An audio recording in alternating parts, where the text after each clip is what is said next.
Shravanam Mananam Nidhidhyasanam. Listen, reflect and absorb. Dear listeners, Sai Ram and welcome to our radio series in which a divine discourse by Bhagawan is played in small parts, and following each part a short discussion is undertaken to reflect on the message. Today's episode was first broadcast live on 28th April 2016.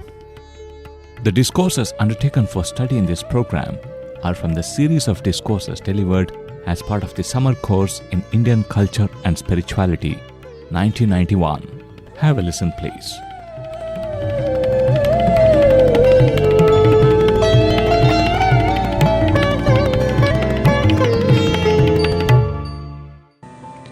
Offering a most loving pranams at Bhagawan's lotus feet. Dear listeners, we welcome you to this week's episode of Shravanam Mananam Nidhidhyasanam. As always, this is Prem from Team Radio Sai with Sai Prakash here. We are in the fourth discourse of the 1991 summer course series, and I don't know about you listeners, but definitely for both of us, it is already a very, very fruitful journey. We are learning a lot of new things, a lot of new perspectives, and so very glad to learn it from Swami himself. As I just mentioned, we started the fourth discourse last week, and this discourse is on the Ishavasya Upanishad.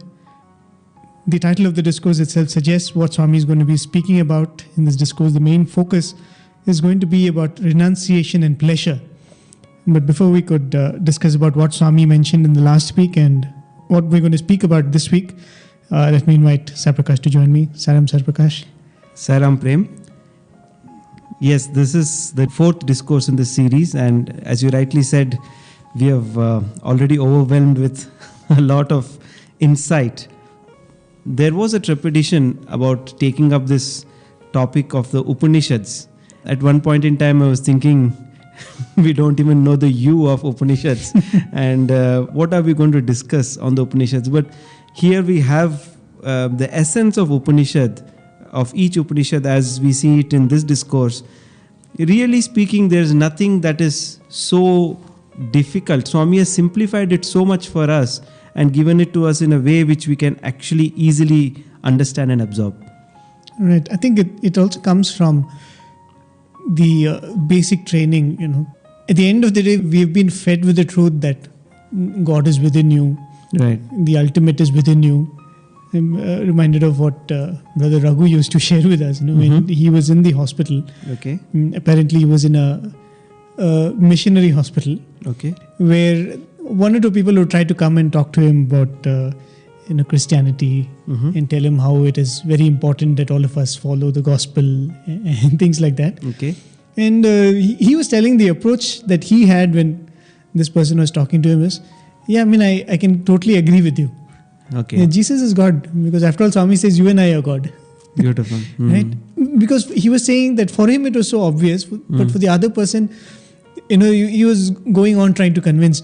I think the very idea that you've been brought up with this belief that, at the end of the day, your journey is going to end within. At the end of the day, whatever you're going to discover is going to be within. That is the essence of the Upanishads. And I think that crux Swami has already given us, and in many beautiful ways. I think the last series when we spoke about so many episodes where students eventually did not have any problem in accepting that Swami they were seeing in front of them as that same Swami who was within them. Very true, very true. In fact, when they say that every word of his is the Vedam or Upanishad, and when he's casually making a statement, when he's just amongst us and playfully makes a statement, suddenly we are reminded of that truth. In fact, in one of the Thrice sessions, I think I have told this earlier, but nevertheless, Swami is calling up some of the bhajan boys.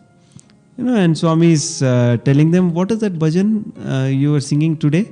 And that boy says, Shamala Komala, Raghupate Raghava Raja Rama. So he corrects that bhajan. Then he asks, what is that Ganesha bhajan? Vigna Vinashaka. It's not Vigna, it's Vigna Vinashaka. So he was making some of those corrections, and everybody was laughing and everybody was very happy the way Swami was pulling up one person. He says, what do you boys think? You think I sit on the chair and then move my hand and close my eyes? You think Swami is not attentive? Swami is not listening to what I'm singing. Sahasra Shirisha Purushaha Sahasraksha Sahasrapad. The moment he says that, there is pin drop silence. There is so much energy. Who can say that? He says, no sir, I have eyes, nose, ears, everywhere, all around. Then he shows his hair and he says, see, everywhere I have my eyes, my ears, my nose. Sahasra Shirsha Pursha, Sahasraksha Sahasrabha. Everywhere I am seeing everything, I know everything. You think Swami is just putting talam and closing his eyes, and Swami is in his own world, we are in our own world? Swami says, no. So suddenly, that Upanishadic truth, which, we hear in discourses, and when it comes suddenly like that in a conversation, then you're just startled and taken aback. Okay. Very true. In fact, recently we had uploaded an interview of Brother Mohanta, who works in the hospital. Right. He was sharing about this incident when he was a student. I hope I get the details right. He had a letter with him and he was sitting in the darshan. He wanted to give it to Swami. And Swami comes up to him, probably a few feet away from him, stands at him, looks at this letter in his hand. And then Swami starts telling something. He's standing there. So he thought probably Swami is telling him something, asking for the letter or something. So he leaned forward. And to his utter shock, Swami was standing there and repeating what he had written in that letter, word to word. Swami was reading out the letter, just as he had written it. He was shocked. He said, what is this? From the first word to the last word, Swami is reading out. And then with a twinkle in his eye, and smile, Swami said, I'm within you. Right. Okay? I think that was the beauty, because even when Swami was doing these things, you never saw it as somebody who's showing off his omniscience or anything like that. Swami said, I know it because I'm in you. I know it because I know it the moment the thought arises. It's not like I have to stand here and read your thoughts or make an effort to do that. Another thing I was just thinking, a lot of devotees and students and all of us, we share our experiences. People say always experience. What are been your experiences? And so we all share, this has been my experience, this is what Swami told me, this is what Swami did, this, that, all that. That's all fine and nice, to a certain extent. Now just imagine, for example, when Swami says Sahasra Shirsha Pursha Sahasraksha Sahasrapad, that moment when Swami uttered that truth, we are so happy and we are so amazed and awe-stricken. But if we are in that experience all the time, see, that's what Swami wants us to grow to. It's not exclusiveness that gives importance to an experience. It's all inclusiveness. So the moment somebody starts narrating an experience where Swami comes and gives him attention, gives a person attention, and then, there are ripples and people start, if only I was there, if I had that. But what we miss out in the process is, he is always there. And yes, it is not easy. Although we may speak that, it was like spoon feeding when Swami was right in front of us in the physical form. But I think even now, if we take that one step, he is always there to give you that actual experience of feeling him all the time everywhere.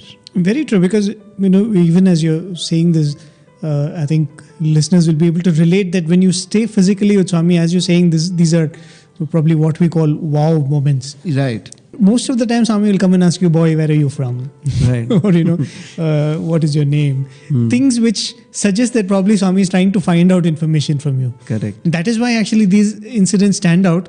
So it becomes all the more exercise that each of us had to do to hold on to those moments and make that your continuum of your understanding of Swami. So as you were rightly saying, suppose, for example, there have been a couple of incidents in my life when I've thought something and Swami has immediately reacted to it. Right.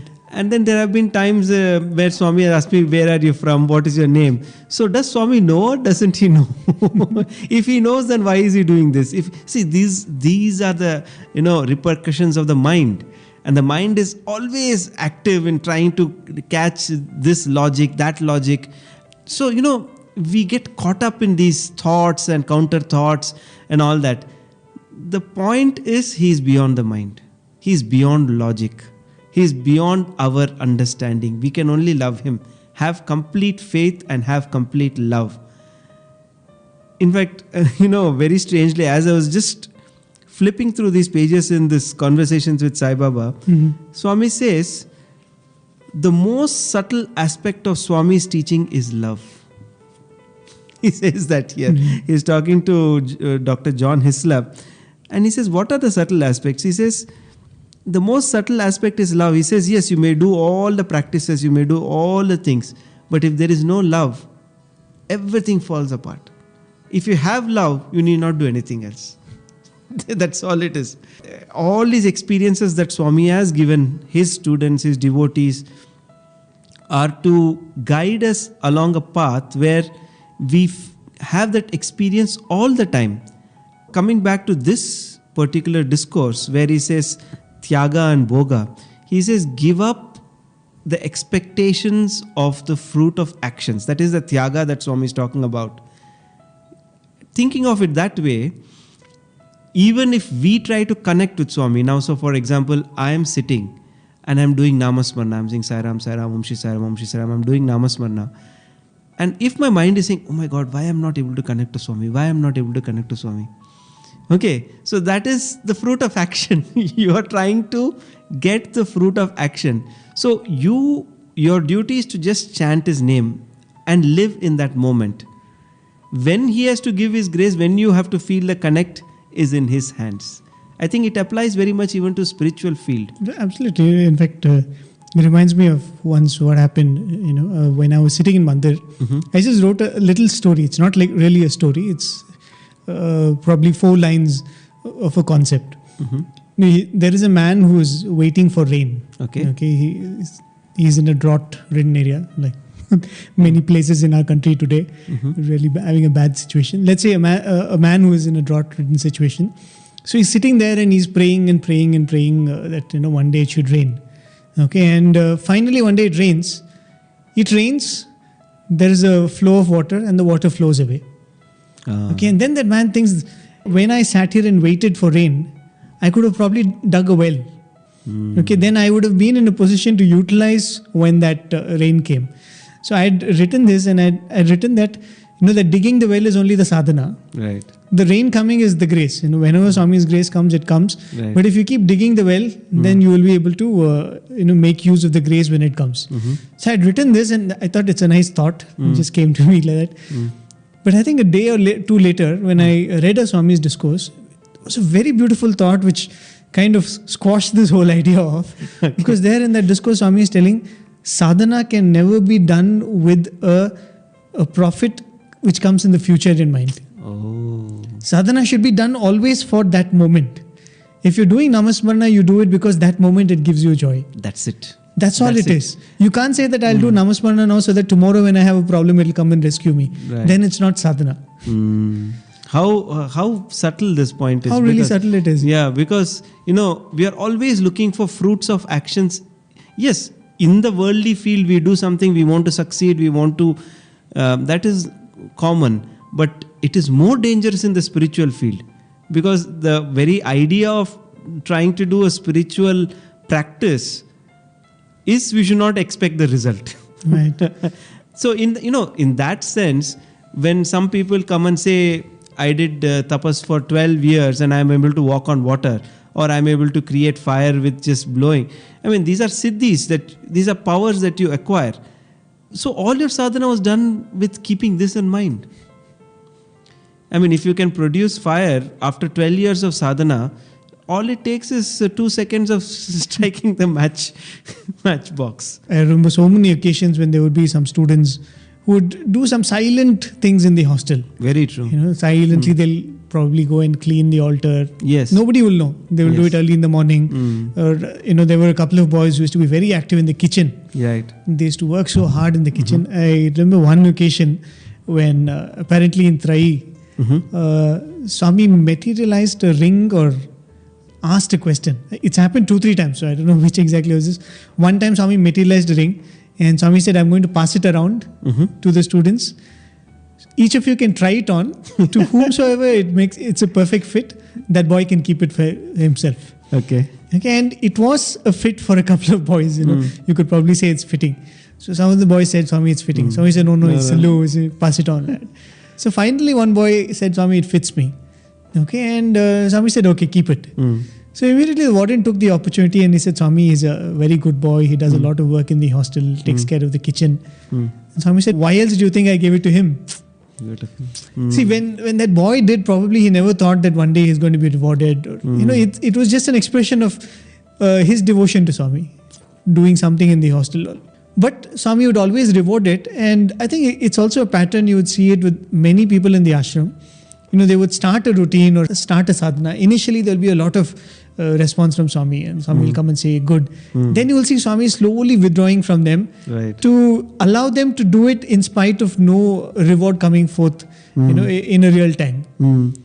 Just for the same reason, because sadhana has to be done for the sake of sadhana, not with anything in the future in mind.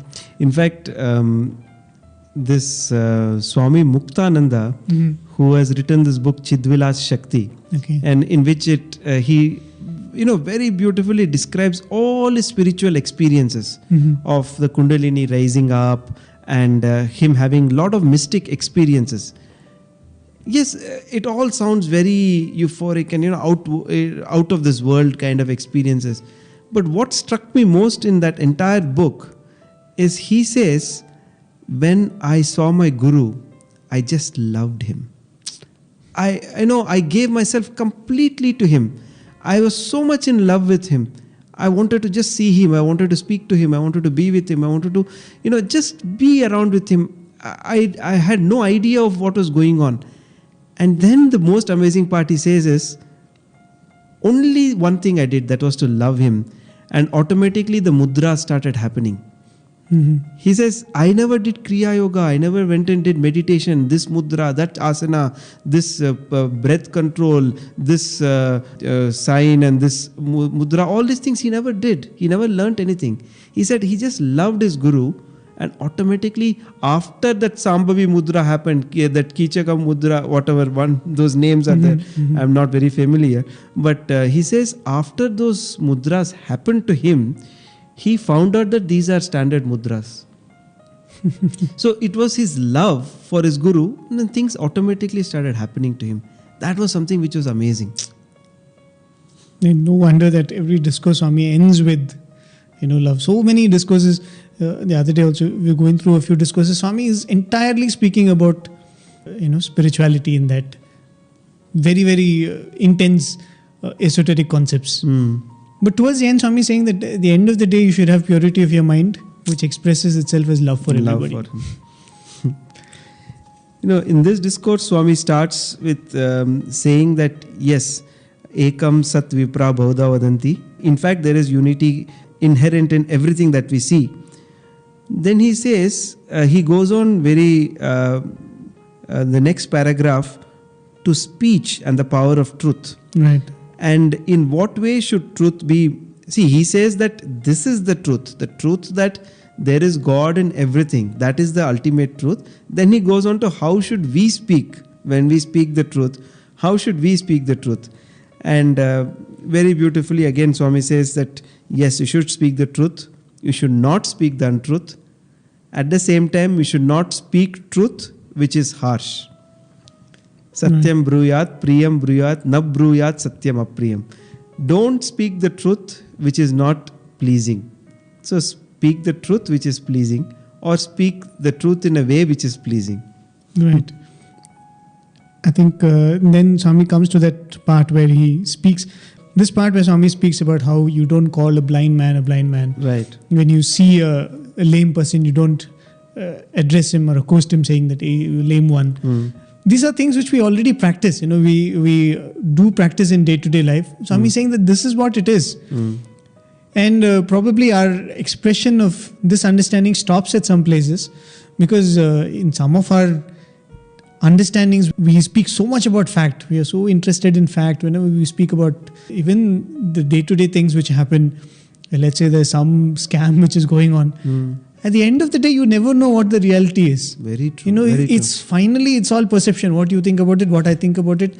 Correct. So the fact is really lost. I think that is what it is. At the end of the day, facts are, are the first casualty. So Swami is saying it's not important because the truth is much higher than the facts. Of course, that level of truth is also important, but you don't get lost in that you don't see the ultimate truth, right, which is actually based on goodness and love, as you said. Right. And then Swami comes to the Ishavasya Upanishad and how it is derived from Shukla Yajurveda, and then he gives that begins at the 40th chapter where the Jnana Yoga starts, and that is where the Ishavasya Upanishad begins. Right. And then the first concept he takes up is renunciation and tyaga and bhoga. And he says, only when you renounce the fruit of your actions can you enjoy the actual bhoga or pleasure. Otherwise, the kind of pleasure that you enjoy is temporary. Right. It's temporary. So every action that you do, you get the pleasure or bhoga. But he said the true bhoga you get only when you give up the fruits of your actions. Beginning of the discourse, Swami starts with this thing of, creation emerges from truth. That is, in fact, very similar to the first verse of Ishavasya Upanishad. Correct. Saying that the whole creation is contained in the Lord, that all that you see is the Lord. In fact, there the second sentence is that. So when you use the universe, when you use the objects of the world, use it with the feeling that you're just a trustee. And that is where Swami is speaking about the pleasure of using it. At the same time, use it with a detachment, saying that it is not mine, and with that sense of responsibility which comes with that. Correct. And of course, that is that part we stopped in last time where Swami is talking about bhoga and tyaga. Right. And Swami says that at the end of it, it is performing actions without ego. And then you experience the world without attachment. Right. No distinction remains between pleasure and renunciation. And I think it again comes to that, when we speak about sadhana, we are saying that find the joy in the sadhana itself. You were mentioning about that explanation which Swami gave about Maya. Right. And see, ego and Maya. Ego is what breeds Maya, and Maya is what breeds ego. And maybe you should share that explanation. Right. It's a shadow. Right. Swami says, what is Maya? It's in Conversations again. Yes, it's in Conversations with Sai Baba. Right. When Hislop asked Swami, what is Maya? I really like the way Swami started off. Swami said, Maya is your imagination. How it is correct literally, at the same time, it is the explanation of Maya. Swami says, what is Maya? Maya is your imagination. And then Swami says, what causes Maya? Your existence causes Maya. So Swami is saying there is the sun. The shadow is not related to the sun. Right. But an object which stands in the way of the sun's rays creates the shadow. So Swami says that God's creation, there is no Maya. But your existence causes that Maya. So you are the source of that Maya. How amazing. So basically, if you dissolve yourself, that is, if you dissolve your ego, then there's nothing that is casting the shadow. Right. Then there is light all through. Right. I think that is what finally it comes to. So I think we can go to the next. Yes, we'll go to the next clip. We played 2 clips, so this will be the 3rd clip in that discourse. యోగమనగా ఏమిటి? What do you mean by భోగ? యోగ. కనుక యోగమనగా మనము అనేక సాధనల చేత ప్రాప్తించుకున్నటువంటి యొక్క క్రోడీకరించుకున్నటువంటి యొక్క దివ్యమైనటువంటి యొక్క సంపుటి. Yoga is the result of so many practices undertaken and the divinity because out of coordinated effort. Bhagavad Gita యందు యోగక్షేమం వహామ్యహం. ఈ యోగక్షేమములను నేను చూసుకుంటానన్నాడు.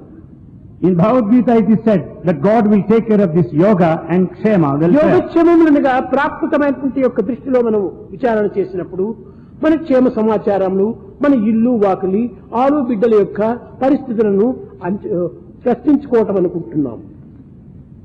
The yoga kshema, as mentioned in Bhagavad Gita, when we take it in the ordinary sense, we mean our welfare of the family, the wife and the children. ఈ ప్రాకృతమైనటువంటి విచారణకు యోగం అనేటువంటి యొక్క పేరు సార్థకం కాదు. It is not real yoga when we take it from the worldly point.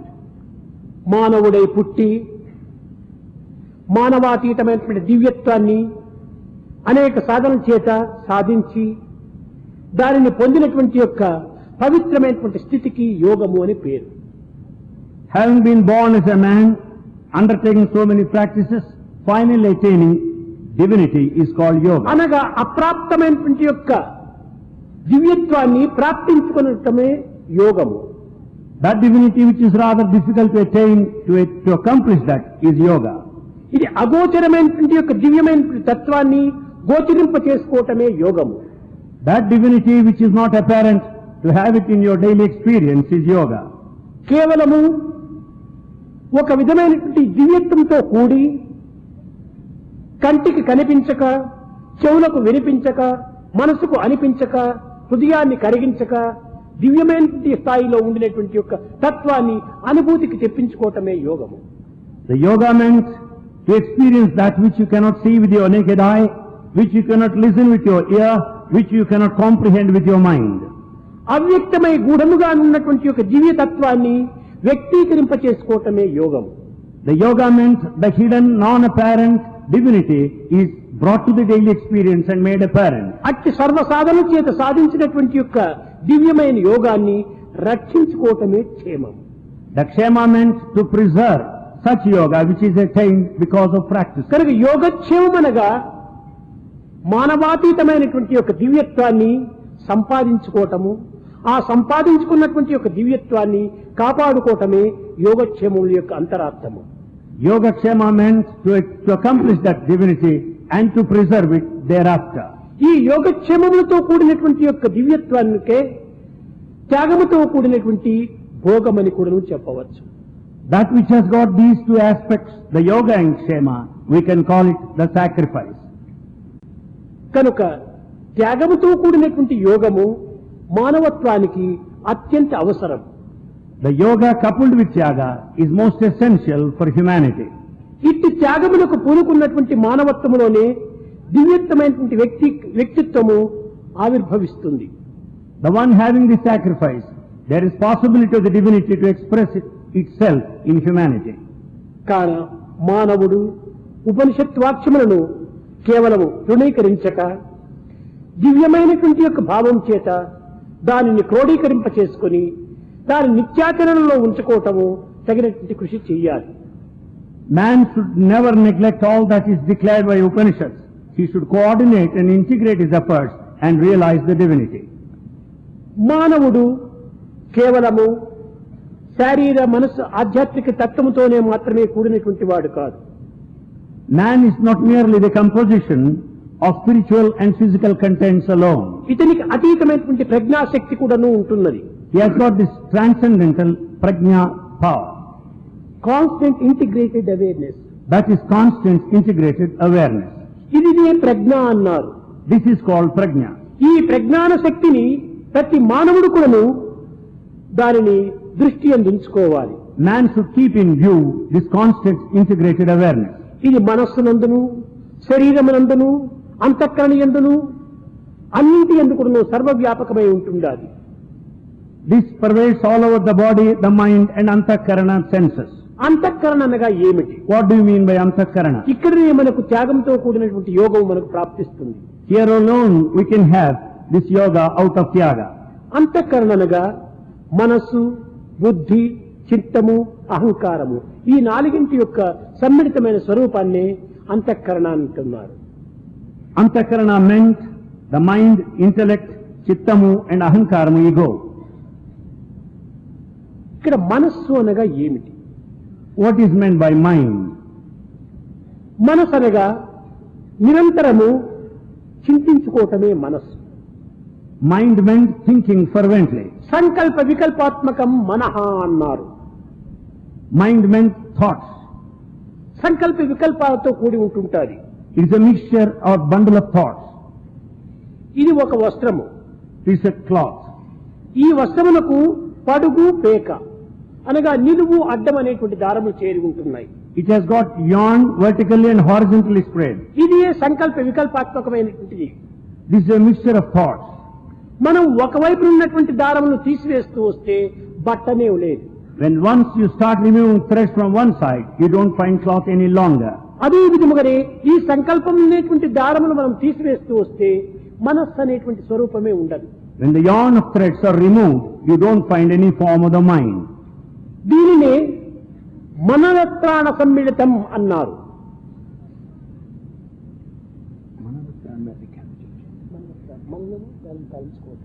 This amounts to recapitulation, thinking about it over and again. కనుక ఈ సంకల్పముల చేతనే మననత్రాణ శక్తిని మనలో మనం పెంచుకుంటున్నాం. Because of the thoughts and recapitulation, we are developing our mind. కనుక ఈ మనస్సు అనేటువంటిది సంకల్పంతో కూడినటువంటి స్వరూపము. The mind is the very form of thoughts. చిత్తము అనగా చింతించటమే చిత్తము. Chitta means the feeling, thinking. తద్భావాన్ని మనం చింతించటము. We think of that feeling. బుద్ధి అనగా నిర్ణయాత్మక శక్తి. Buddhi or intellect meant discrimination power. Discrimination knowledge. ఈ యొక్క నిత్యానిత్య పరిశీలన చేసేటువంటి యొక్క దివ్యమైనటువంటి తెలివి. It is the divine intelligence which makes us to discriminate that which is between ephemer and అహంకారము. Then the ahankara ego. అహంకారం అనగా ఆకారమునే పురస్కరించుకొని నేను అని భావించుకోవటమే అహంకారం. Ego meant take identification with the body and considering that ఆకారమే నేను అనుకోవటమే అహంకారం. Taking the body and taking it as his own form is ego. ఆకారం ఇది అహంకారం. The aham ego takes the form or akara, that is ahankara. కనుకనే మనస్సు, బుద్ధి, చిత్తము, ఇంద్రియ అహంకారము ఈ నాలుగు కూడాను మనస్సు యొక్క వికార స్వరూపములే. Therefore these are different forms of mind, the manasu, buddhi, chittamu, ahankara. మనసే ఇన్ని రూపములు ధరిస్తూ ఉంటుండాలి. It's the mind that assumes various okay forms. మనసుకి ఇన్ని పేర్లు కూడాను సంభవిస్తూ వస్తున్నాయి. The same mind has so many other names. ఒకే బ్రాహ్మణుడు వంట చేస్తుంటే వంట బ్రాహ్మణుడు అంటాం. The same Brahmin, when he is a cook, we అదే call him. బ్రాహ్మణుడు పూజ చేస్తుంటే పూజారి బ్రాహ్మణుడు అంటాం. When he offers worship, he is a priest. అదే బ్రాహ్మణుడే టీచ్ చేస్తుంటే టీచర్ బ్రాహ్మణుడు అంటాం. The same Brahmin, when he starts teaching, is అదే teacher. బ్రాహ్మణుడు పంచాంగం చెప్తుంటే పంచాంగ బ్రాహ్మణుడు అంటాం. When he starts repeating Panchanga, we call him బ్రాహ్మణుడు Panchanga ఒక్కడే. Brahmin. But his Brahmin is అయినప్పటికీ one. తన యొక్క వృత్తిని పురస్కరించుకొని అతనికి పేర్లు వేరు వేరుగా వస్తుంటాయి. But basing on the job he undertakes, he assumes several names. కనుకనే మనస్సు అనేక వృత్తులతో కూడినప్పుడు దీనికే బుద్ధి, దీనికే చిత్తము, దీనికే అహంకారము, దీనికే మనస్సు అని పేరు వస్తుంటున్నాయి. When mind undertakes so many responsibilities and duties, it is called manasu, buddhi, chittamu and ahankaram. కనుక ఇవన్నీ కూడాను పర్యాయ పదములు, మనసు యొక్క పర్యాయ పదములే. They are all the synonyms of mind. అంతఃకరణ అనగా ప్రత్యేకంగా లేదు. There is nothing like antakarana separate. మన కరణములన్నీ బయటికి కనిపిస్తున్నాయి. All our senses are కన్ను visualized. బయటికి కనిపిస్తుంది. The eyes are seen outside. చెవు బయట విషయాన్ని వింటుంది. The ear listens ముక్కులు externally. బయట గాలిని పిలుస్తుంది. The nostrils breathe. ఇవన్నీ కూడాను బహిర్కరణములు. They are all external. మనసు, బుద్ధి, చిత్తము, అహంకారము అంతఃకరణములు, లోపల ఉండినటువంటి పనిముట్లు. Manasu, buddhi, chittamu, ahankaramu, they are internal instruments. కనుకనే దీనికి అంతఃకరణము అని పేరు వచ్చాయి. For that reason they are called antakarana. అంతఃకరణ త్యాగము చేత బహిష్కరణములను మనం అనుభవించినప్పటికీ ఇది ఏ త్యాగంతో చేరినటువంటి భోగం అవుతుంది. By sacrificing antakarana and experience enjoying with the externals, it amounts to sacrifice or tyaga. It just felt like being in a second semester class and reminded of the concepts which were introduced in the first semester. Right, exactly. So we say, don't think you can forget them after the examination. Right. A thing which constantly our teachers would say, no, you don't forget these concepts, it will again come back to you. Right. But I mean, it's such a beautiful thing that way that, when we read Swami's discourses, we say, okay, this is the 1990 series, okay, that's a 76 Bhajagoindam series. But I think in Swami's delivery, he was very clear that was the basis, this is the next level, and this is more profound. In fact, I think we mentioned it last time as well. When some of the examples that he was giving in the 1990 series, in the 60s Swami had given, 60s and 70s in the same book, Conversations with Sai Baba by Dr. John Hislop. Some of those examples were exactly the same examples he has been giving from the 60s and to the 90s. Absolutely. I mean, some people have really weird ideas. I remember once I had given a talk in our satsang hall here, and after that got into a conversation with one of the devotees, and she was asking me something, an elderly person. I was trying to give her an explanation based on what Swami had told in the 60s or 70s, I mean, I really could not take it, what she said. She had the audacity to say that, no, what Swami has told in the 60s is different. But towards 90s and 2000s, Swami mellowed down a bit, and, his understanding was better. I said, come on, what are you talking about? That's really, the example that Swami gave, that it is you who's creating the shadow. Really, that's what it is. Because, if you see it in an unbiased manner, Swami has always been saying the same thing. And Swami would say that. Yes. I've always been saying the same thing. In 50s, that's what I was telling when we were going through the first discourse which Swami gave, I think in 1950 or 49 or something, in Karur, Swami gave. Pretty much the same concepts. Right. I mean, he did not say that, no, this is the initial stages of my avatar. Let me be a little more friendly. It's the same power, the same, unforgiving tone, if I could say that sometimes. Because that desperation of somebody who wants to save you, that is something which always echoes in Swami's voice. Very true, very true, very true. So amazing. In fact, in this part of the discourse, we get a totally new explanation for what yoga is. Right. And this Yoga Kshema Bhavyam, we have heard this sloka many times, but the explanation he gives here is absolutely unique. Really. No, going back to that, the root word for yoga, they say it means to yoke. Okay. Like when you tie the bullocks to the bullock cart, it's called you yoking them together. That thing is called the yoke, what you put on the neck. So they say yoga is yoke, and that's precisely what Swami is explaining here. That which connects your mind to that which is beyond the mind. That which makes that connection. It brings it to the state of experience in the physical world, that which is beyond. Right. And something very similar to what Swami told in the earlier discourse, when Swami was telling about Tattvamasi. Right. That, the mind. The mind connects the gross world to that subtle world. Right. But here also he takes it one step further, where he says yoga is itself the ultimate experience of the union. He says to attain the unattainable God is yoga. To envision the indivisible divine is yoga. To bring into daily experience that which cannot be seen by the eyes, heard by the ears, comprehended by the mind, or felt by the heart is yoga. To manifest the unmanifest divinity is yoga. I mean, each is a definition. Right. I hope people who are celebrating the International Yoga Day read this. It's not just it's not, a form of gymnastics or, the Indian form. 1 week yoga, self-realization assured at the end of 1 week. I mean, when you read this, you understand how small a part that physical yoga plays in this. Exactly. Swami would say, it's just, this body is that boat which is given to you. You ensure that there are no leaks till you cross the ocean. So the asanas are such a small part in this yoga, because Swami is saying yoga is everything. It is the ultimate experience itself. In fact, there is this beautiful book by Swami Paramananda titled Silence as Yoga. Okay. The silence as yoga, since we are dealing with what yoga is, silence as yoga is a very, it's a small booklet, but the words are really beautiful. And he says, I am the silence of the secrets. I am the wisdom of the wise. That's what the Bhagavad Gita says. So there's a lot about silence. And, connecting it to what Swami is saying after that, it is to silence the mind. It is to silence the mind that, we all are endeavoring to silence the mind.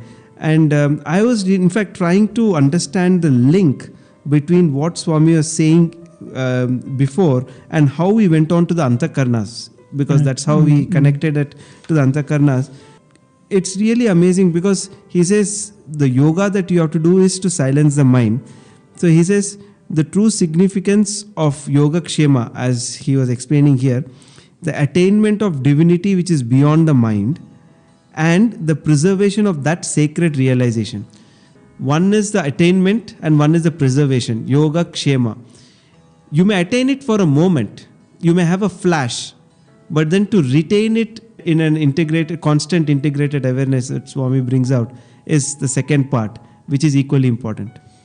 And one thing, if you see what Swami is telling, especially the last sentence which Swami made, was so profound. He said, the moment you sublimate the Antakarnas, you're automatically living that, that union of Tyaga and Bhoga. You are... Exactly. Because Swami is saying that what comes from outside through the Bahirkarnas will not lead to Bhoga, because you have sublimated your, Antakarnas. And going back to what you're saying about silence, I think that's what it is. I was telling you about that short story I wrote. A nice thought comes, you instantly want to put it in paper, and you have a desire to share it. And you would do that only if you feel that, this is my work, and there are others outside, I would like to share it with them, probably earn some, some kind of mutual respect or whatever, some appreciation for it. But when you are in that state of real oneness, there would be no need to express. There would be no need for any acknowledgement from outside. There will not be any desire to even share. Like I'm sure, I think it was Alfred Hitchcock who says, he says, my best movies were never made. Okay. He says, my best movies were never made because he has this habit of running his movie before it is made in his mind. He says, some movies gave me so much satisfaction just being in my mind. I never made a movie. Wow. And that's really an expression of an artist whose best art is, he doesn't need any external agency to come and say that this is good art. In fact, just thinking of it, just think of a musician, for example, a Hindustani vocal musician. Okay, he's on the stage, he or she, he is on the stage, and there is Tanpura going on, and there is silence. I mean, he goes deep within himself, and he's just waiting for that moment. There is no, hurry. There is no pressure on him. He's just going to start a concert which is going to last for 1 hour or 1.5 hours. But that first note that he has to sing, where does it come from? So when he goes deep within, his entire concentration and focus is only on that Shruti, on the Tanpura, on that Shruti. And when he is completely aligned with that, then he sings the first note. In fact, I think it is one of the very great Indian musicians who sang the Sa, first note of Sa, and then she said that I don't want to sing anymore in this concert.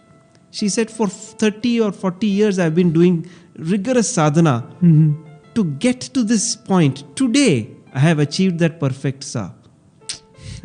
So when she sang that perfect Sa, and she said, that's enough. Because I don't think I should sing anymore. I have achieved what has to be achieved.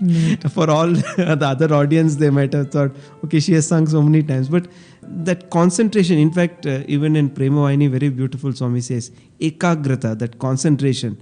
And that interest as well.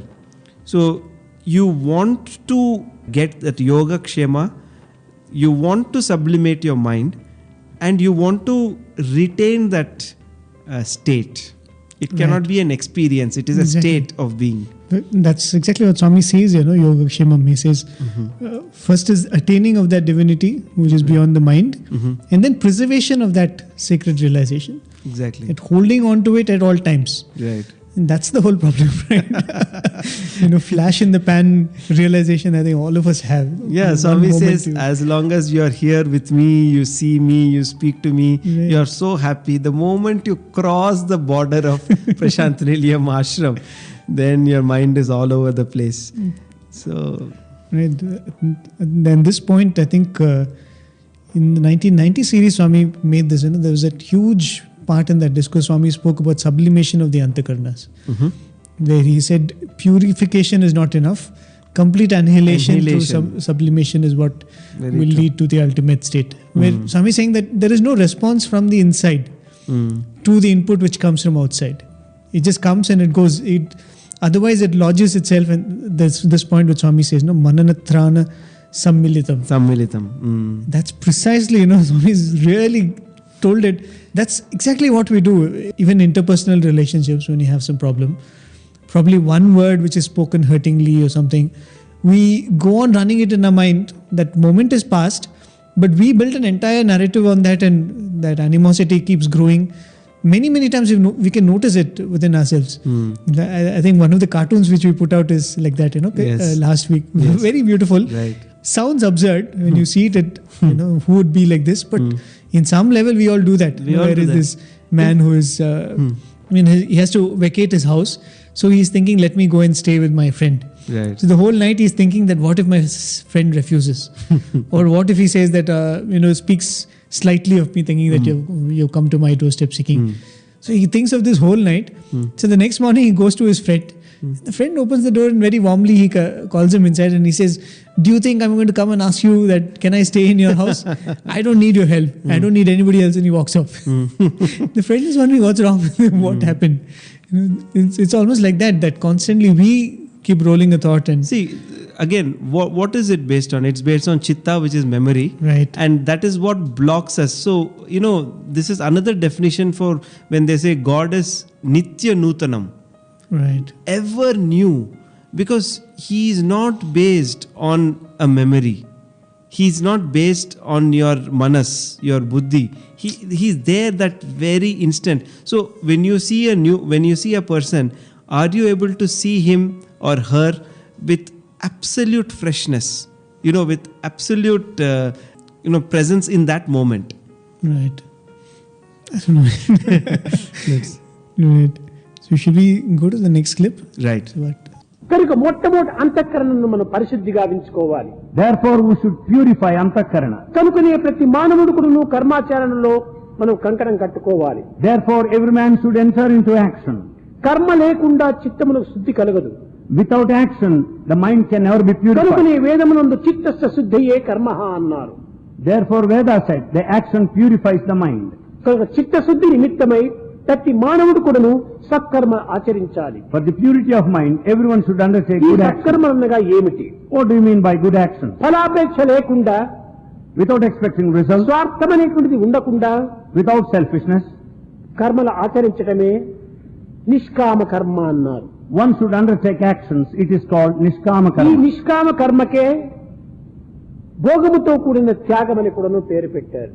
That selfless action amounts to sacrifice while living in affluence. ఈ విధమైనటువంటి భోగముతో కూడినటువంటి త్యాగమును ఈశావాసికోపనిషత్తు అనేక విధంగా బోధిస్తూ వచ్చింది. This kind of sacrifice while living in poverty is explained in Ishavasyopanishad. కేవలము అకర్ముడు కాకూడదు. He should not be man of inaction. కాయము కర్మ నిమిత్తమే ఆవిర్భవించినటువంటిది. The body is meant for action. కర్మ కాలమును పవిత్రము గావించేటువంటిది. Action sanctifies time. కాలము ఒక విధమైనటువంటి కర్తవ్యంతో కూడినటువంటిది. The time has got a responsibility. కాల కర్మ కారణ కర్తవ్యం యొక్క జీవితమే మానవుని యొక్క ప్రధానమైనటువంటి లక్ష్యము.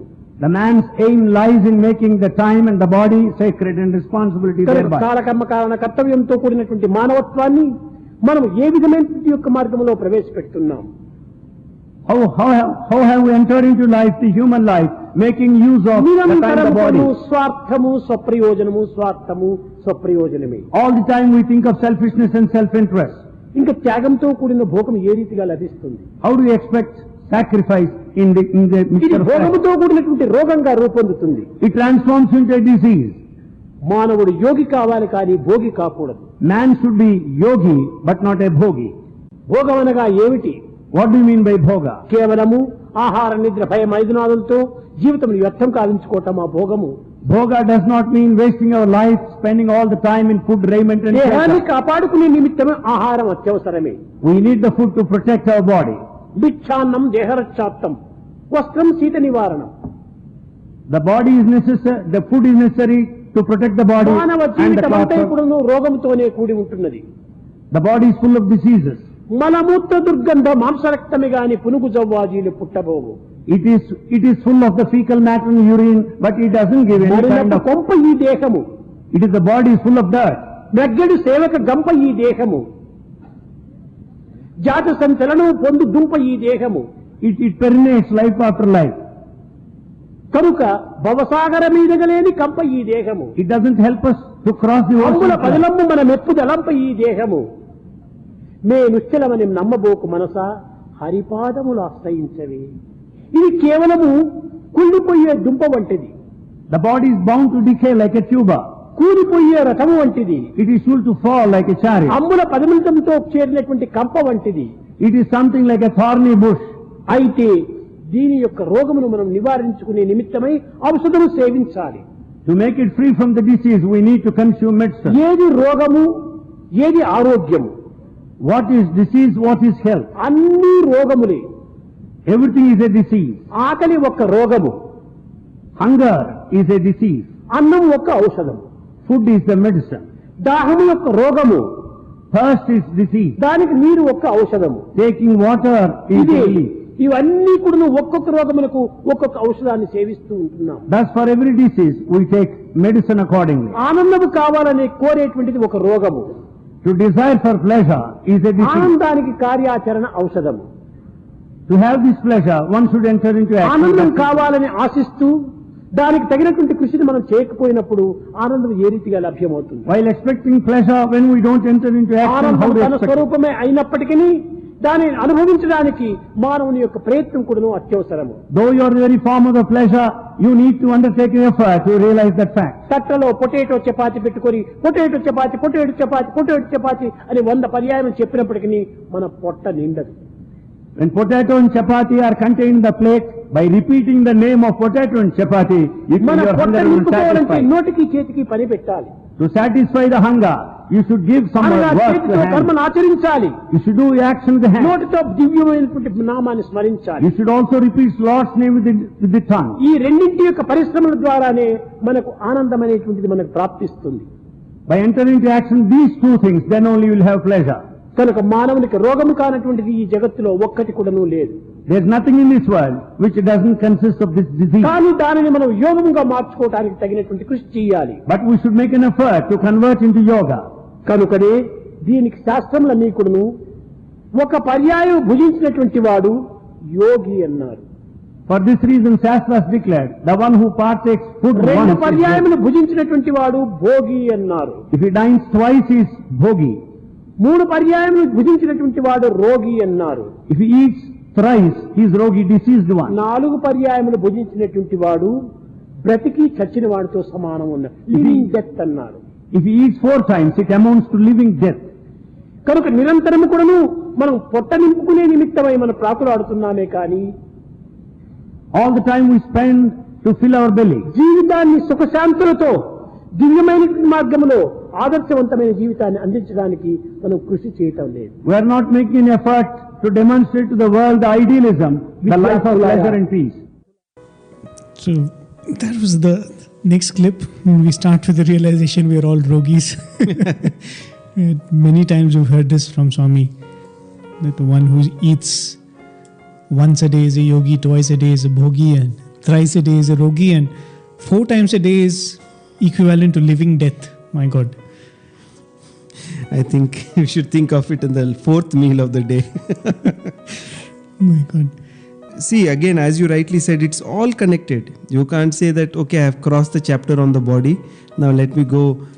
This aspect of karma is so important.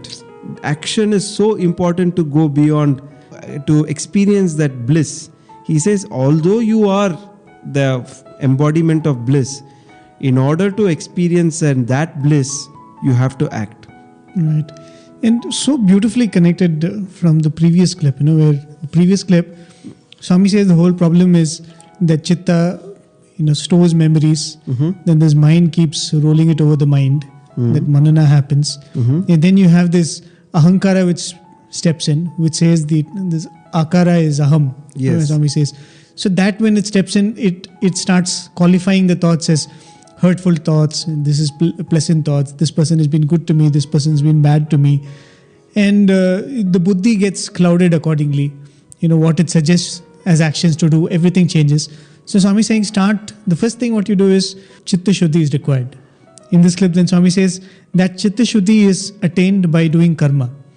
Swami makes that statement, chittasya shuddhaye karma. The role of karma is to ensure that the chitta is finally purified. And then Swami says what kind of karma it has to be so that the mind gets purified. Again comes to nishkama karma. That is, you start doing action without craving for the pleasure after the action. For the result of the action. Result of the action. I mean, here these 2 points which Swami says, without an eye on the results and without selfish intent. I mean, swartam, when Swami says selfish intent, just looking at it from another point of view, the moment you have a selfish intention, there is duality. So you do anything that you think is good for me as a separate identity. I want to grow, so I will do this action. I want to have power. I want to get money, so I will do this action. So automatically it's in a state of duality. And so he says 2 aspects, that is, without an eye for the results and without a selfish intent. If we do such actions, those actions will lead to purity of mind. Very true. In fact, if you have to sum up that statement of Swami in one word, it is dharma. What is your responsibility towards the society, towards the family, and towards the world at large, the nature at large? And that is precisely what defines Indian culture itself. When you look at it, when you talk about rights and responsibilities, that heavy emphasis on your responsibility more than your rights. Correct. And if you're saying that do action without selfish intent, without looking at the results, it only means do it like you're supposed to do it. That is what you're supposed to do. It's your responsibility. You do it. What comes is a bonus. If you get reward, it's a bonus. If you don't get reward, it was not meant to come anyway. You're not meant to do it for that. That emphasis on responsibility over rights, I think that defines Indian culture in some way or the other. See, the whole thing is, what is the motivation for action? Right. Like suppose I know that if I eat an ice cream in this beautifully hot weather, I am going to get relief. So the motivation for me to eat the ice cream is the result of cooling my system down. So before we do every action, what is the motivation for that action?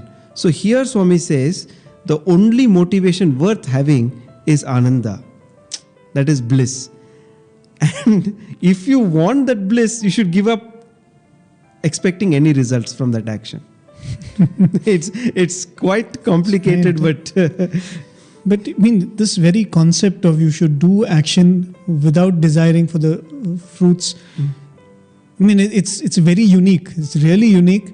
And of course, since we've heard it so many times from Swami and read it in other spiritual literature, probably. But I think for an uninitiated person, a Western person who is not used to this philosophy, it sometimes comes as a breath of fresh air. No, in fact, one of the students, he was telling me, yes, I've heard many discourses, but one point which stuck in my mind. He says, Swami was mentioning in one of the discourses, karmanyevadhikaraste ma phaleshu kadachana. He says, Swami asked the question, why did Krishna say ma phaleshu kadachana? He should have just said na phaleshu kadachana. Then Swami says, that is because ma means you should not identify yourself with the fruits of the action. Right. In fact, Swami explains this. I don't know if a translator made the mistake when he was translating Swami's discourse, or it's a commentary which Swami was referring to, where generally it's translated as you have no rights over the fruits of your action. So Swami would correct that. Swami said, no, it's not like that. You have every right. You have done the action. You have every right over the fruits. That's why it said mahaphaleshu, that willfully you give it up. Right. And Swami said, that's why it's tyaga.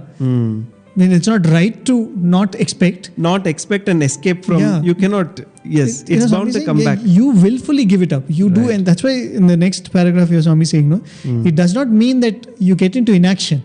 Right. That's Swami very saying, important. Yeah, no inaction. You have to do action, but no attachment to the results. Such action has to be done.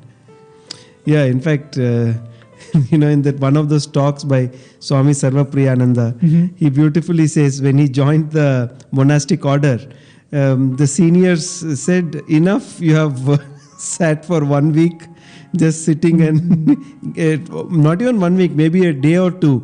He said, you are eating the food that is given by society. Better get to work. Yeah, you may be a renunciant. You want to pursue spiritual life, but you cannot escape action. Right. You have to act. You have to work. You have to do your bit of work. So he says, don't think that we just eat and then don't do anything. So inaction is not the solution. Action has to be done, with complete involvement, aiming for that perfection. At the same time, as you rightly said, willfully give up that fruit of action and offer it to the Lord. Right.